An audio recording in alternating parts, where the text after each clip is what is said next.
हाँ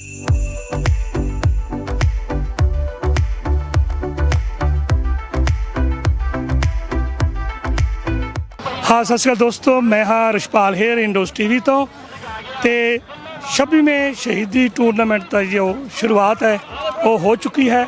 संगतां हुम हमा के आ रही ने। एक पासे मेरे कबड्डी का मैच भी चल रहा है, दूजे पासे मेरे पिछे एक्सीबिशन लगी हुई है। गुरु घर मीरी पीरी वालों empire of the Sikhs exhibition लगाई गई है।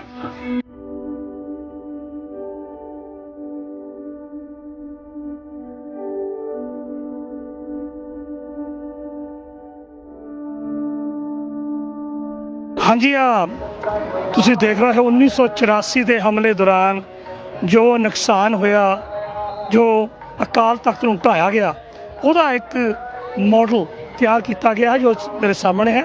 तुसी देख सकते हो कि कितना नुकसान उस वेले अकाल तख्त नूं और सिख कौम नूं हंडौना पिया।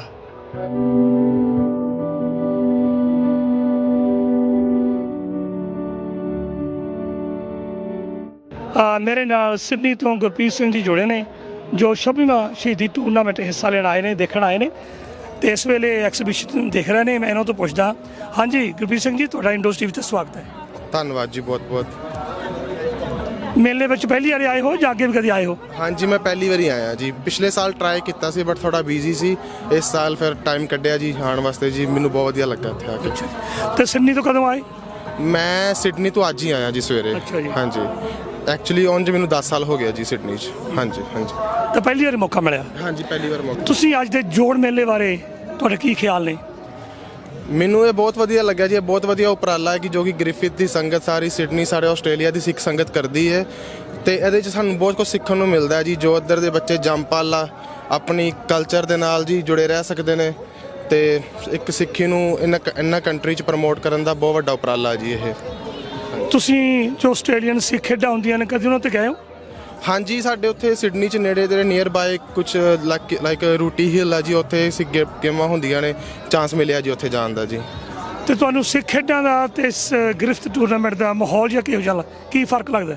ਮੈਨੂੰ ਇੱਥੇ ਮਾਹੌਲ ਬਹੁਤ ਵਧੀਆ ਲੱਗਾ ਜੀ। ਸਭ ਤੋਂ ਪਹਿਲਾਂ ਤਾਂ ਈਵੈਂਟ ਬਹੁਤ ਵੱਡਾ ਹੈ ਜੀ।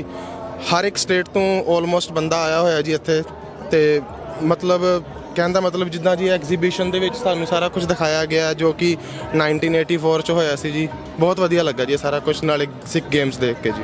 ਮੈਂ ਦੇਖਿਆ ਕਿ ਉੱਥੇ ਅਕਾਲ ਤਖਤ ਸਾਹਿਬ ਦਾ ਇੱਕ ਮਾਡਲ ਪਿਆ ਜੋ ਭਿਆਨਕ ਹਮਲਾ ਉੱਤੇ ਹੋਇਆ ਸੀ, ਜੋ ਨੁਕਸਾਨ ਉਦੋਂ ਹੋਇਆ ਉਹਨੂੰ ਦਰਸਾਉਂਦਾ ਹੈ। ਤੁਸੀਂ ਦੇਖਿਆ? ਹਾਂਜੀ, ਇਹ ਮਾਡਲ ਮੈਂ ਦੇਖਿਆ ਜੀ। ਹਾਂਜੀ। ਅੱਛਾ, ਤੇ ਹੋਰ ਤੁਹਾਡੇ ਨਾਲ ਵੀ ਕੋਈ ਆਏ ਨੇ ਜਾਂ ਇਕੱਲੇ ਆਏ ਹੋ? ਹਾਂਜੀ, ਮੇਰੇ ਨਾਲ ਅਸੀਂ 5-7 ਮੁੰਡਿਆਂ ਦਾ ਗਰੁੱਪ ਆ ਜੀ। ਅਸੀਂ ਇਕੱਠੇ ਆਏ ਹੋਏ। ਤੁਹਾਨੂੰ ਕਬੱਡੀ ਦੇਖਣ ਦਾ ਸ਼ੌਂਕ ਆ ਜਾਂ ਮੇਲੇ ਦਾ? ਮੈਨੂੰ ਕਬੱਡੀ ਦੇਖਣ ਦਾ ਸ਼ੌਂਕ ਆ ਜੀ।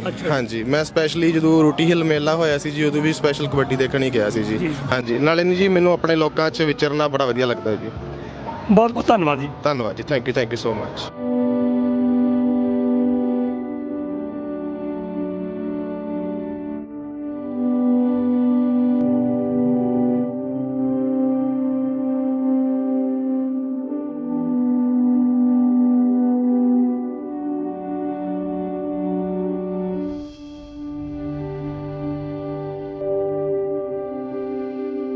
हाँ जी, इस एक्सीबिशन ਦੇ ਵਿੱਚ ਬਹੁਤ ਸਾਰੀਆਂ ਇਤਿਹਾਸਿਕ ਚੀਜ਼ਾਂ ਦਰਸਾਈਆਂ ਗਈਆਂ ਨੇ। ਜਿਵੇਂ ਆ ਮੇਰੇ ਨਾਲ ਹੈ, ਜਦੋਂ ਖਾਲਸੇ ਦਾ ਪਹਿਲਾ ਰਾਜ ਬਾਬਾ ਬੰਦਾ ਸਿੰਘ ਬਹਾਦਰ ਦੇ ਸਮੇਂ ਹੋਇਆ ਉਹਦੀਆਂ ਕੁਝ ਤਸਵੀਰਾਂ ਨੇ।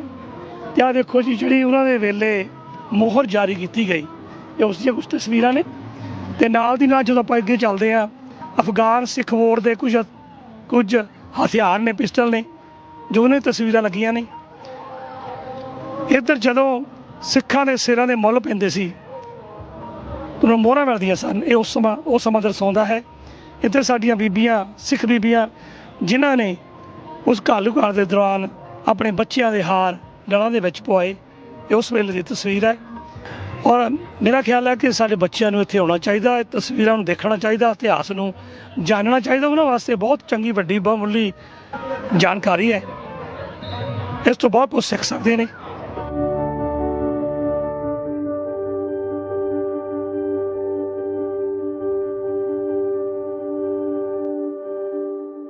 हाँ जी, मेरे नाल जसनदीप सिंह जी जुड़े ने। तो ਇਹਨਾਂ ਤੋਂ ਪੁੱਛਦੇ ਹਾਂ ਕਿ ਪ੍ਰਦਰਸ਼ਨੀ ਬਾਰੇ ਇਹਨਾਂ ਦਾ ਕੀ ਖਿਆਲ ਹੈ। ਹਾਂਜੀ ਅਸੀਂ ਵੀ ਦੇਖੀ ਆ ਘੁੰਮ ਫਿਰ ਕੇ ਪ੍ਰਦਰਸ਼ਨੀ, ਬਹੁਤ ਸਾਰਾ ਇਤਿਹਾਸਿਕ ਇਤਿਹਾਸ ਇਹਨਾਂ ਨੇ ਦਰਸਾਇਆ ਤਸਵੀਰਾਂ ਰਾਹੀਂ। ਤੁਹਾਡਾ ਇਹਦੇ ਬਾਰੇ ਕੀ ਖਿਆਲ ਹੈ? ਬਹੁਤ ਵਧੀਆ ਲੱਗਿਆ ਜੀ, ਜਾਗਰੂਕ ਹੋ ਰਹੀ ਹੈ ਜਿੰਨੇ ਵੀ ਨੌਜਵਾਨੀ ਪੀੜ੍ਹੀ ਜਿਹੜੀ ਮੁੜ ਵਾਪਸ ਆ ਰਹੀ ਹੈ, ਆਪਣੀ ਜੜ੍ਹਾਂ ਵੱਲ ਮੁੜ ਰਹੀ ਆ। ਆਪਾਂ ਅੱਜ ਬਾਹਰ ਬੈਠੇ ਆ, 7 ਸਮੁੰਦਰਾਂ ਪਾਰ ਬੈਠੇ ਆ, ਪੰਜਾਬ ਤੋਂ ਦੂਰ, ਪਰ ਫਿਰ ਵੀ ਮੁੜ ਘੁੜ ਕੇ ਆਪਦੀ ਜੜ੍ਹਾਂ ਵੱਲ ਹੀ ਦੇਖ ਰਹੇ ਆ ਆਪਾਂ। ਇਹੋ ਜਿਹੀ ਪ੍ਰਦਰਸ਼ਨੀ ਮੈਂ ਕਹਿੰਦਾ ਹਰੇਕ ਗੁਰਦੁਆਰਾ ਸਾਹਿਬ 'ਤੇ ਹੋਵੇ, ਜਿਹਦੇ ਨਾਲ ਆਪਾਂ ਨੂੰ ਪਤਾ ਲੱਗੇ ਵੀ ਸਾਡੇ ਸਿੰਘਾਂ ਨੇ ਕਿੰਨੀਆਂ ਕੁਰਬਾਨੀਆਂ ਦਿੱਤੀਆਂ ਨੇ। ਅੱਜ ਆਪਾਂ ਬਹੁਤ ਵਧੀਆ ਸੁੱਖ ਵਾਲੀ ਜ਼ਿੰਦਗੀ ਜੀ ਰਹੇ ਹਾਂ, ਇਹਨਾਂ ਦੀ ਦੇਣ ਕਰਕੇ ਹੀ ਆ ਜੀ। ਹੁਣ ਮੈਂ ਜਦੋਂ ਸ਼ੁਰੂ ਕਰਦਾ ਉੱਧਰੋਂ ਤਾਂ ਗੁਰੂ ਸਾਹਿਬਾਨਾਂ ਤੋਂ ਸ਼ੁਰੂ ਹੋ ਕੇ ਬਾਬਾ ਬੰਦਾ ਸਿੰਘ ਬਹਾਦਰ ਦੇ ਰਾਜ ਦੀ ਗੱਲ ਚੱਲਦੀ ਹੈ, ਉਹਨਾਂ ਤੋਂ ਬਾਅਦ ਮਹਾਰਾਜਾ ਰਣਜੀਤ ਸਿੰਘ ਦੇ ਰਾਜ ਦੀ ਗੱਲ ਚੱਲਦੀ ਹੈ, ਪ੍ਰਦਰਸ਼ਨੀ ਦਰਸਾਉਂਦੀ ਹੈ। ਉਸ ਤੋਂ ਬਾਅਦ ਜੋ 1984 ਦਾ ਦਿਖਾਂਤ ਸਿੱਖ ਕੌਮ ਉੱਤੇ ਵਾਪਰਿਆ, ਉਹਦੀ ਕਹਾਣੀ ਦੱਸਦੀ ਹੈ। ਉਹ ਸਮੇਂ ਦੌਰਾਨ ਸ਼ਹੀਦ ਹੋਏ ਸਿੰਘ ਸਿੰਘਣੀਆਂ ਦੀ ਇਹ ਕਹਾਣੀ ਦੱਸਦੀ ਹੈ। ਤੁਸੀਂ ਇਹ ਸਾਰਾ ਕੁਝ ਦੇਖ ਕੇ ਤੁਹਾਨੂੰ ਇਵੇਂ ਲੱਗਾ ਕਿ ਕੁਝ ਹਿੱਸਾ ਸੀ ਜੋ ਤੁਸੀਂ ਨਹੀਂ ਸੀ ਜਾਣਦੇ ਤੇ ਤੁਹਾਨੂੰ ਇੱਥੇ ਆਣ ਕੇ ਪਤਾ ਲੱਗਾ?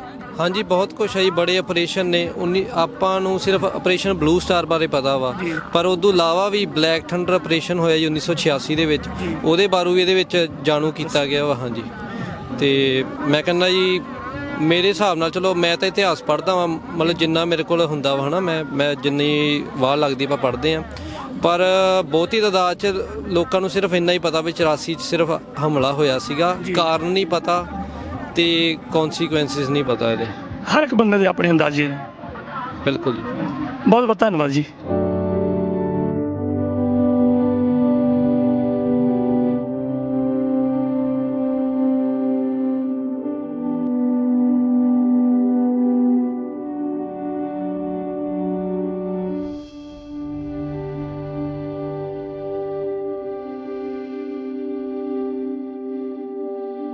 ਇੰਡੋਜ਼ ਟੀਵੀ ਤੇ ਭੈਣ ਜੀ ਤੁਹਾਡਾ ਬਹੁਤ ਬਹੁਤ ਸਵਾਗਤ। ਹਾਂਜੀ, ਵਾਹਿਗੁਰੂ ਜੀ ਕਾ ਖਾਲਸਾ, ਵਾਹਿਗੁਰੂ ਜੀ ਕੀ ਫਤਿਹ। ਹਾਂਜੀ, ਇਹ ਜਿਹੜਾ ਇਤਿਹਾਸ ਆ ਸਾਡਾ ਬਹੁਤ ਕੀਮਤੀ, ਬਹੁਤ ਸ਼ਲਾਘਾਯੋਗ ਇਤਿਹਾਸ ਆ। ਅਸੀਂ ਇਹਨੂੰ ਕਦੇ ਵੀ ਭੁੱਲ ਨਹੀਂ ਸਕਦੇ। ਜੋ ਸਾਡੇ ਨਾਲ 84 'ਚ ਵਾਪਰਿਆ, ਬਹੁਤ ਮਾੜਾ ਵਾਪਰਿਆ। ਸਰਕਾਰ ਨੇ ਸਾਡੇ ਨਾਲ ਬਹੁਤ ਮਾੜਾ ਕੀਤਾ। ਜੋ ਸਾਡੇ ਸਿੰਘ ਸਿੰਘਣੀਆਂ, ਛੋਟੇ ਛੋਟੇ ਬੱਚੇ ਚੁੱਕ ਚੁੱਕ ਕੇ ਮਾਰ ਮਾਰ ਕੇ ਸ਼ਹੀਦ ਕੀਤੇ ਨੇ, ਉਹਨਾਂ ਨੂੰ ਅਸੀਂ ਕਦੇ ਭੁੱਲ ਨਹੀਂ ਸਕਦੇ। ਸਾਡਾ ਵਿਰਸਾ ਇੰਨਾ ਅਮੀਰ ਸੀ ਜਿਹਨੂੰ ਖਤਮ ਕਰਨ ਦੀ ਕੋਸ਼ਿਸ਼ ਕੀਤੀ ਜਾ ਰਹੀ ਆ, ਪਰ ਜਦੋਂ ਤੱਕ ਸਾਡੇ ਬੱਚਿਆਂ ਦੀਆਂ ਰਗਾਂ 'ਚ, ਸਾਡੀਆਂ ਰਗਾਂ 'ਚ ਖੂਨ ਆ, ਤੇ ਸਾਡੀਆਂ ਜਿਹੜੀਆਂ ਆਉਣ ਵਾਲੀਆਂ ਜਿਹੜੀਆਂ ਨਸਲਾਂ ਨੇ ਉਹ ਇਹਨੂੰ ਭੁੱਲਣਗੀਆਂ ਨਹੀਂ, ਤੇ ਅਸੀਂ ਇਹਨੂੰ ਇਵੇਂ ਹੀ ਕਾਇਮ ਰੱਖਾਂਗੇ, ਹਮੇਸ਼ਾ ਕਾਇਮ ਰੱਖਾਂਗੇ। ਕਦੇ ਅਸੀਂ ਸਿੱਖ ਵਿਰਸੇ ਨੂੰ, ਆਪਣੇ ਜਿਹੜੀ ਸਾਡੀ ਸਿੱਖ ਕੌਮ ਆ, ਇਹਨੂੰ ਢਾਹ ਨਹੀਂ ਲੱਗਣ ਦੇਵਾਂਗੇ। ਵਾਹਿਗੁਰੂ ਜੀ ਕਾ ਖਾਲਸਾ, ਵਾਹਿਗੁਰੂ ਜੀ ਕੀ ਫਤਿਹ। ਜੀ, ਆਪਣੇ ਇਤਿਹਾਸ ਵਿੱਚ ਵੇਲੇ ਅਖਾਣ ਹੁੰਦਾ ਸੀ ਕਿ ਮੰਨੂ ਸਾਡੀ ਦਾਤਰੀ, ਅਸੀਂ ਮੰਨੂ ਤੇ ਸੋਏ, ਜਿਉਂ ਜਿਉਂ ਸਾਨੂੰ ਵੱਢਦਾ ਅਸੀਂ ਦੂਣ ਸਵਾਏ ਹੋਏ। ਇਹ ਇਤਿਹਾਸ ਸਿੱਖ ਦਾ, ਜਦੋਂ ਤੋਂ ਸਿੱਖ ਦਾ ਜਨਮ ਹੋਇਆ, ਇਹ ਸਾਡਾ ਇਤਿਹਾਸ ਰਿਹਾ ਕਿ ਸਾਡੇ ਸਿਰਾਂ ਦੇ ਮੁੱਲ ਪੈਂਦੇ ਰਹੇ। ਹਾਂਜੀ, ਹੁਣ ਮੈਂ ਦੇਖਿਆ ਕਿ ਪ੍ਰਦਰਸ਼ਨੀ ਦੇ ਵਿੱਚ ਬਹੁਤ ਸਾਰਾ ਇਤਿਹਾਸ ਸਾਡੇ ਗੁਰੂ ਸਾਹਿਬਾਨਾਂ ਤੋਂ ਬਾਅਦ, ਬਾਬਾ ਬੰਦਾ ਸਿੰਘ ਬਹਾਦਰ ਤੋਂ ਬਾਅਦ, ਖਾਲਸੇ ਦਾ ਰਾਜ ਤੋਂ ਬਾਅਦ, ਮਹਾਰਾਜਾ ਰਣਜੀਤ ਸਿੰਘ ਦਾ ਰਾਜ, ਤੇ ਫਿਰ 1984 ਦਾ ਦਿਖਾਂਤ ਬੜੇ ਖੂਬ ਤਰੀਕੇ ਦੇ ਨਾਲ ਦਿਖਾਇਆ ਗਿਆ। ਜਦੋਂ ਫੋਟੋ ਦੇਖਦੇ, ਤਸਵੀਰਾਂ ਦੇਖਦੇ, ਮਨ ਭਾਵਕ ਹੁੰਦਾ। ਤੇ ਬਹੁਤ ਬਹੁਤ ਧੰਨਵਾਦ ਤੁਹਾਡਾ ਜੀ। ਜਿਹੜਾ ਤੁਹਾਨੂੰ ਮੈਂ ਦੱਸਾਂ, ਜੋ ਹੁਣ ਆਪਣੇ ਮਾਡਲ ਲਗਾਇਆ ਗਿਆ ਅਕਾਲ ਤਖਤ ਸਾਹਿਬ ਦਾ, ਇਹ ਸਿੰਘ ਸਪੈਸ਼ਲ ਚੱਲ ਕੇ ਆਇਆ। ਇਹ ਕੈਨੇਡਾ ਦਾ ਸਿਟੀਜ਼ਨ ਆ ਬੱਚਾ, ਬਹੁਤ ਮਿਹਨਤ ਕੀਤੀ ਹੈ ਇਹਨੇ। ਅਸੀਂ ਇਹਦੇ ਦੇਣਦਾਰ ਹਾਂ, ਜਿਹਨੇ ਸਾਡੀ ਸਾਰੀ ਆਸਟ੍ਰੇਲੀਆ ਦੀ ਸੰਗਤ ਨੂੰ ਢਹੇ ਹੋਏ ਅਕਾਲ ਤਖਤ ਦੇ ਦਰਸ਼ਨ ਕਰਵਾਏ, ਤੇ ਸਾਡੇ ਬੱਚਿਆਂ ਨੂੰ ਇਹਨੂੰ ਦੇਖ ਕੇ ਕੌਮ ਪ੍ਰਤੀ ਜਿਹੜੀ ਜਾਗਰੂਕਤਾ ਹੁੰਦੀ ਆ, ਬਹੁਤ ਵਧੀਆ, ਬਹੁਤ ਵਧੀਆ ਹੈ। ਬਹੁਤ ਧੰਨਵਾਦ ਕਰਦੇ ਹਾਂ ਅਸੀਂ ਜੀ। ਤੁਸੀਂ ਇੱਥੋਂ ਲੋਕਲ ਗ੍ਰਿਫਤ ਤੋਂ ਹੋ ਜਾਂ ਬਾਹਰੋਂ ਆਏ ਹੋ? ਨਹੀਂ, ਅਸੀਂ ਮੈਂ ਆਇਆ ਕਰੇਗੀਵਰਨ ਤੋਂ, ਮੈਲਬਰਨ ਤੋਂ। ਹਾਂਜੀ, ਮਿਰੀ ਪੀਰੀ ਗੁਰਦੁਆਰਾ ਸਾਹਿਬ ਨਾਲ ਅਸੀਂ ਸੰਗਤ ਨਾਲ ਜੁੜੇ ਹੋਏ ਹਾਂ, ਜਿਨ੍ਹਾਂ ਨੇ ਪ੍ਰਦਰਸ਼ਨੀ ਲਾਈ ਹੋਈ ਹੈ। ਅੱਛਾ ਜੀ, ਇਹ ਉਸੇ ਗੁਰੂ ਘਰ ਵੱਲੋਂ ਪ੍ਰਦਰਸ਼ਨੀ ਲਾਈ ਗਈ? ਅੱਛਾ ਜੀ, ਹਾਂਜੀ, ਬਹੁਤ ਬਹੁਤ ਧੰਨਵਾਦ ਜੀ, ਤੁਹਾਡੀ ਬੜੀ ਮਿਹਨਤ ਆ ਫਿਰ ਤਾਂ ਜੀ। ਜੀ ਕਾ ਖਾਲਸਾ, ਵਾਹਿਗੁਰੂ ਜੀ ਕੀ ਫਤਿਹ।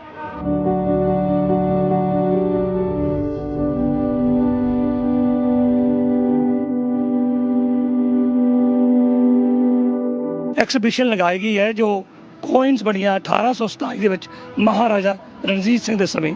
ਤਾਂ ਮੇਰੇ ਨਾਲ ਖੜੇ ਨੇ ਦਲਜੀਤ ਸਿੰਘ ਜੀ, ਆਪਾਂ ਉਹਨਾਂ ਤੋਂ ਪੁੱਛਦੇ ਹਾਂ ਕਿ ਆ ਜੋ ਇਤਿਹਾਸਕ ਫੋਟੋਆਂ ਨੇ ਇਹ ਕੀ ਦਰਸਾਉਂਦੀਆਂ ਨੇ? ਹਾਂਜੀ, ਵਾਹਿਗੁਰੂ ਜੀ ਕਾ ਖਾਲਸਾ, ਵਾਹਿਗੁਰੂ ਜੀ ਕੀ ਫਤਿਹ। ਇਹ ਸਾਰੇ ਡਾਕੂਮੈਂਟ ਜਿਹੜੇ ਪੁਰਾਤਨ ਨੇ, ਐਂਟੀਕ ਜਿਹਨਾਂ ਨੂੰ ਕਹਿ ਸਕਦੇ ਹਾਂ ਆਪਾਂ, ਜਿਹੜਾ ਸ਼ਬਦ ਵਰਤ ਸਕਦੇ ਹਾਂ, ਇਹ ਸਾਰੇ ਓਰੀਜਨਲ ਨੇ, ਕੋਈ ਇਹਨਾਂ 'ਚ ਕੋਈ ਨਕਲੀ ਨਹੀਂ ਆ, ਬਨਾਵਟੀ ਨਹੀਂ ਆ। ਉਹ ਖਾਲਸਾ ਰਾਜ ਦੀਆਂ ਚਿੱਠੀਆਂ ਨੇ ਵੱਖਰੀਆਂ ਜਿਹੜੀਆਂ ਉਸ ਸਮੇਂ ਖਾਲਸਾ ਰਾਜ ਸਮੇਂ ਲਿਖੀਆਂ ਜਾਂਦੀਆਂ ਸੀ ਜੀ। ਇਹ ਇਹਨਾਂ ਦੇ ਜਿਹੜੇ ਵਰਕੇ ਨੇ ਯੈਲੋ ਕਲਰ ਵਰਤਿਆ ਜਾਂਦਾ, ਯੈਲੋ ਪੇਲ ਯੈਲੋ ਕਹਿੰਦੇ ਸੀ ਇਹਨਾਂ ਨੂੰ। ਇਹ ਚੌਲਾਂ ਦੇ ਪਾਣੀ ਇੱਦਾਂ ਜਿਹੜੇ ਚੌਲਾਂ ਦਾ ਪਾਣੀ ਉਹਨਾਂ ਤੋਂ ਬਣਦੇ ਸੀ। ਠੀਕ। ਤੇ ਸਿਰਫ ਇਹ ਖਾਲਸਾ ਰਾਜ ਹੀ ਵਰਤਦਾ ਸੀ ਇਸ ਰੰਗ ਦੇ, ਹੋਰ ਕੋਈ ਨਹੀਂ ਵਰਤਦਾ ਸੀ। ਅੱਛਾ ਜੀ। ਤੇ ਇਹਨਾਂ ਦੇ ਵਿੱਚ ਵੱਖਰੇ ਜਨਰਲ ਬੈਂਤੂਰਾ ਜਿਹੜੇ ਉਹਨਾਂ ਨੇ ਚਿੱਠੀਆਂ ਲਿਖੀਆਂ ਮਹਾਰਾਜ ਸਾਹਿਬ ਨੂੰ, ਉਹਨਾਂ ਨੂੰ ਮਹਾਰਾਜ ਬਹਾਦਰ ਸਿੰਘ ਕਹਿੰਦੇ ਸੀ ਨਾਲ। ਤੇ ਇਹ ਸ਼ਾਹ ਸੂਜਾ ਵੱਲੋਂ ਜੰਗੀ ਸਮਾਨ ਮੰਗਿਆ ਗਿਆ, ਉਹਦੀ ਚਿੱਠੀਆਂ ਨੇ। ਲੰਡਨ ਦੇ ਅਖਬਾਰ ਨੇ 1846 ਸੰਨ ਦੇ, 1849 ਸੰਨ ਦੇ, ਉਹ 'ਚ ਕੋਹੀਨੂਰ ਦੀ ਕੀਮਤ ਬਾਰੇ ਲਿਖਿਆ ਸਾਰਾ, ਕੋਹੀਨੂਰ ਦੀ ਹਿਸਟਰੀ ਲਿਖੀ ਆ। 2 ਰੂਬੀਆਂ ਇਹ ਕਿਹਨੇ ਵੱਲੋਂ ਲਿਖੀ ਗਈ? ਇਹ ਗੋਰਿਆਂ ਲੋਦੋਂ ਜਦੋਂ ਲਿਖੀ ਗਈ ਆ ਉਹਨਾਂ ਦੇ ਅਖਬਾਰਾਂ 'ਚ। ਠੀਕ। ਇਹ ਉਦੋਂ ਦੇ ਅਖਬਾਰ ਛਪੇ ਹੋਏ ਨੇ ਜੀ। ਤੇ ਉਹ ਜਿਹੜਾ ਡਾਇਮੰਡ ਆ, ਕੋਹੀਨੂਰ ਡਾਇਮੰਡ, ਹਾਂਜੀ, ਉਹ ਮਹਾਰਾਜ ਸਾਹਿਬ ਡੋਲੇ ਤੇ ਬੰਨ੍ਹਦੇ ਹੁੰਦੇ ਸੀ। ਠੀਕ। ਤੇ ਇਹ 2 ਰੂਬੀਆਂ ਜਿਹੜੀਆਂ ਸੀ ਉਹ ਵੀ ਗਲੇ 'ਚ ਪਾਉਂਦੇ ਹੁੰਦੇ ਸੀ। ਤੇ ਇਹ ਉਹ 12.5 ਕਰੋੜ ਰੁਪਏ, ਮਿਲੀਅਨ ਪਾਉਂਡ, 12 ਕਰੋੜ ਰੁਪਏ ਇਹਨਾਂ ਦੀ ਕੀਮਤ ਸੀ ਉਸ ਸਮੇਂ। ਤੇ ਇਹ ਵੱਖਰੇ ਨੇ। ਇੱਥੇ ਹਰੀਕਾ ਬੁਰਜ ਜਿਹੜਾ ਕਹਿੰਦੇ ਨਾ ਜਮਰੋਦ ਦਾ ਕਿਲਾ, ਉਹਨੂੰ ਹਰੀਕਾ ਬੁਰਜ ਕਹਿੰਦੇ ਹੁੰਦੇ ਸੀ। ਬਾਅਦ ਉਹਨੂੰ ਜਮਰੋਦ ਦਾ ਕਿਲਾ ਵੀ ਕਹਿਣ ਲੱਗ ਪਏ, ਜਿੱਥੋਂ ਰਾਹ ਬੰਦ ਕੀਤਾ ਅਫਗਾਨ। ਹਰੀ ਸਿੰਘ ਨਲੂਆ ਨੂੰ ਫਤਿਹ ਕੀਤਾ ਨਾ। ਹਾਂਜੀ, ਜਦੋਂ ਸਰਦਾਰ ਸਾਹਿਬ ਨੇ ਫਤਿਹ ਕਰ ਲਿਆ, ਫਿਰ ਉਹਨਾਂ ਨੇ ਦਿਨਾਂ 'ਚ ਇਹ ਬਣਾਤਾ ਸੀ ਕਿਲਾ ਉੱਥੇ। ਤੇ ਫਿਰ ਉਹ ਬੰਦ ਕਰਤਾ ਸੀ ਧਾੜਵੀਆਂ ਦਾ ਆਉਣਾ ਜਾਣਾ, ਜਿਹੜੇ ਉਹ ਲੁੱਟਦੇ ਸੀ ਆ ਕੇ। ਹਾਂਜੀ। ਤੇ ਉਹ ਲਿਖਿਆ ਉਹਨੇ ਦਾ ਮੌਥ ਆਫ ਦੀ ਖਾਈਬਰ, ਇਹ ਉਹ ਸਮੇਂ ਦਾ ਅਖਬਾਰ ਆ। ਉਹ ਵਿੱਚ ਜਿਹੜਾ ਉਹ ਹੈਗਾ ਸਭਰਾਉਂ ਨਾਂ ਦਾ ਸ਼ਿਪ ਆ। ਜਦੋਂ ਸਭਰਾਉਂ ਦੀ ਜੰਗ ਜਿੱਤ ਲਈ, ਜਣੀਜਾ 'ਚ ਰਾਜ ਚਲਾ ਗਿਆ, ਫਿਰ ਗੋਰਿਆਂ ਨੇ ਸ਼ਿਪ ਚਲਾਇਆ ਸੀ ਸਭਰਾਉਂ ਨਾਂ ਦਾ। ਉਹ ਸਿਡਨੀ ਦੀ ਸਰਕਾਰ ਨੇ ਖਰੀਦ ਲਿਆ ਸੀ ਗੋਰਿਆਂ ਕੋਲੋਂ। ਫਿਰ ਉਹ ਮੈਲਬਨ ਤੋਂ ਸਿਡਨੀ ਚੱਲਦਾ ਸੀ। ਤੇ ਬਾਅਦ ਚੋਂ ਜਦੋਂ ਰਿਟਾਇਰ ਕਰਤਾ ਵੀ ਇਹ ਜ਼ਰੂਰਤ 'ਚ ਨਹੀਂ ਰਿਹਾ, ਉਹਨਾਂ ਨੂੰ ਲੱਗਾ ਵੀ ਹੁਣ ਇਹਦੀ ਉਨੀ ਮਿਆਦ ਪੁੱਗ ਗਈ ਇਹਦੀ। ਫਿਰ ਇਹਦੇ ਨਾਲ ਦਾ ਸਕੂਲ ਵੀ ਬਣਿਆ, ਉੱਥੇ ਟ੍ਰੇਨਿੰਗ ਦਿੱਤੀ ਜਾਂਦੀ ਸੀ ਉੱਥੇ। ਤੇ ਆਹ ਸਪੈਸ਼ਲ ਡਾਕੂਮੈਂਟ ਜਿਹੜਾ ਆ ਖਾਸ ਕਰਕੇ ਇਸ ਕਰਕੇ ਲਿਆ, ਇਹਦਾ ਹੈਡਿੰਗ ਹੀ ਯੂਨੀਕ ਆ। ਇੱਥੇ ਉਹਨਾਂ ਨੇ ਸਿੱਖਾਂ ਨੂੰ ਲਿਖਿਆ ਆ, sketches in the Punjab and the Sikh country. ਹਾਂਜੀ, ਸਿੱਖ ਕੰਟਰੀ ਲਿਖਿਆ ਆ, ਇੱਕ ਵੱਖਰਾ ਨਾਮ ਦਿੱਤਾ ਹੋਇਆ। ਹਾਂਜੀ, ਸਿੱਖ ਕੰਟਰੀ ਦਾ ਨਾਂ ਹੈ ਕਿਉਂਕਿ ਸਾਡਾ ਆਪ ਦਾ ਰਾਜ ਹੀ, ਅਸੀਂ ਕਿਸੇ ਦੇ ਹਿੱਸੇਦਾਰ ਨਹੀਂ ਹੈਗੇ ਸੀ ਵੀ ਸਾਡਾ ਕੋਈ ਹਿੱਸੇਦਾਰ ਹੀ ਜਾਂ ਸਾਡੇ ਤੇ ਕੋਈ ਰਾਜ ਹੀ। ਸਾਡਾ ਆਪ ਦਾ ਰਾਜ ਹੀ, ਸਾਡੀ ਆਪ ਦੀ ਕੰਟਰੀ। ਬਿਲਕੁਲ। ਜਦੋਂ ਅੰਗਰੇਜ਼ ਬਾਕੀ ਹਿੰਦੁਸਤਾਨ ਤੇ ਹਮਲਾ ਰਾਜ ਕਰ ਬੈਠੇ ਸੀ, ਉਸ ਵੇਲੇ ਇੱਕ ਪੰਜਾਬ ਹੀ ਇਲਾਕਾ ਸੀ ਕਿ ਜਿਹੜਾ ਉਸ ਵੇਲੇ ਆਜ਼ਾਦ ਖੁਦ ਮੁਖਤਿਆਰ ਸੀ। ਹਾਂਜੀ। ਤੇ ਇਹ 1849 'ਚ ਰਾਜ ਆਉਂਦਾ ਆ, ਪਰ ਉਹ ਉਹਨਾਂ ਨੇ ਉਹਨਾਂ ਨੇ ਸਾਡੀ ਤਾਰੀਫ ਹੀ ਕੀਤੀ ਆ। ਚੇਲਿਆਂ ਵਾਲੀ ਜੰਗ ਤੋਂ ਬਾਅਦ ਵੀ ਇਹਨਾਂ ਨੇ ਜਦੋਂ ਵੀ ਕਿਤੇ ਗੋਰੇ ਜੰਗ ਜਿੱਤਦੇ ਸੀ, ਉਹ ਕਿਸੇ ਦੀ ਤਾਰੀਫ ਨਹੀਂ ਕਰਦੇ ਸੀ। ਪਰ ਸਿੱਖਾਂ ਦੀ ਉਹਨਾਂ ਨੇ ਜਦੋਂ ਇਨਾਮ ਦਿੱਤਾ ਆ ਆਪਣੀ ਆਰਮੀ ਯੂਨਿਟ ਨੂੰ, ਉਹ 'ਚ ਸਪੈਸ਼ਲ ਤਾਰੀਫ ਲਿਖੀ, ਸਿੱਖ ਜਿਹੜੇ ਬੜੀ ਬਹਾਦਰੀ ਨਾਲ ਲੜੇ, ਜਿਹੜੇ ਚੇਲਿਆਂ ਵਾਲੀ ਜੰਗ ਜਿਹੜੀ ਸਭ ਤੋਂ ਖਤਰਨਾਕ ਜੰਗ ਮੰਨੀ। ਕਿਉਂਕਿ ਹਰ ਬਹਾਦਰ ਦੂਸਰੇ ਬਹਾਦਰ ਦੀ ਕਦਰ ਕਰਦਾ। ਬਹੁਤ ਬਹੁਤ ਧੰਨਵਾਦ ਜੀ। ਇੱਕ ਯੂਨੀਕ ਜਿਹੜੀ ਗੱਲ ਇਹਦੇ ਵਿੱਚ ਮੈਂ ਦੱਸ ਦੇਣੀ ਚਾਹੁੰਦਾ, ਇਹ major general Robert Henry sale. ਇਹ ਮੁਦਕੀ ਜਿਹੜੀ ਸਭ ਤੋਂ ਪਹਿਲੀ ਫਸਟ ਐਂਗਲੋ ਸਿੱਖ ਵਾਰ ਹੋਈ ਆ, ਉਹਦੇ ਵਿੱਚ ਮਾਰਿਆ ਗਿਆ ਸਿੱਖਾਂ ਹੱਥੋਂ। ਵਿਕਟੋਰੀਆ 'ਚ ਇੱਕ ਸ਼ਹਿਰ ਆ ਸੇਲ, ਉਹ ਇਹਦੇ ਨਾਂ ਤੇ ਬਣਿਆ ਆ। ਅੱਛਾ ਜੀ। ਤੇ ਰਾਬਰਟ ਹੈਨਰੀ ਸੇਲ ਦੇ ਨਾਂ ਤੇ ਸ਼ਹਿਰ ਵਸਿਆ ਆ। ਬਹੁਤ ਬਹੁਤ ਧੰਨਵਾਦ ਖਾਸ ਜਾਣਕਾਰੀ ਲਈ। ਬਹੁਤ ਬਹੁਤ ਧੰਨਵਾਦ ਤੁਹਾਡਾ, ਤੁਸੀਂ ਇਹਨੇ ਜ਼ਰੂਰੀ ਵਿਚਾਰ ਲਏ। ਅਸੀਂ ਕੋਸ਼ਿਸ਼ ਕਰ ਰਹੇ ਹਾਂ ਸਿੱਖਣ ਦੀ, ਕੁਝ ਦੱਸਣ ਦੀ, ਤੇ ਸਿੱਖਣ ਦੀ ਚਾਹ ਜਿਹੜੇ ਰੱਖਣ ਵਾਲੇ। ਬਹੁਤ ਸੋਹਣੀ ਜਾਣਕਾਰੀ ਦਿੱਤੀ ਆ ਜੀ, ਤੁਹਾਡਾ ਬਹੁਤ ਬਹੁਤ ਧੰਨਵਾਦ।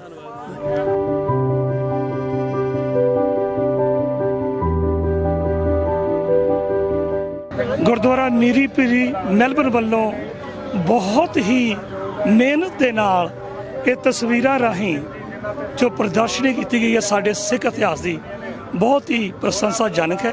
ਬੜੀ ਮਿਹਨਤ ਝਲਕਦੀ ਆ ਇਹਦੇ ਵਿੱਚੋਂ। ਔਰ ਸਾਡੀ ਦਰਖਾਸਤ ਇਹੀ ਆ ਬੱਚਿਆਂ ਨੂੰ ਖਾਸ ਕਰਕੇ ਕਿ ਅਗਰ ਉਹਨਾਂ ਕੋਲ ਟਾਈਮ ਹੈ, ਇਸ ਵੇਲੇ ਗ੍ਰਿਫਤ ਹਨ, ਤਾਂ ਇਸ ਪ੍ਰਦਰਸ਼ਨੀ ਨੂੰ ਜ਼ਰੂਰ ਦੇਖਣ। ਬਹੁਤ ਕੁਝ ਸਿੱਖਣ ਨੂੰ ਮਿਲੇਗਾ।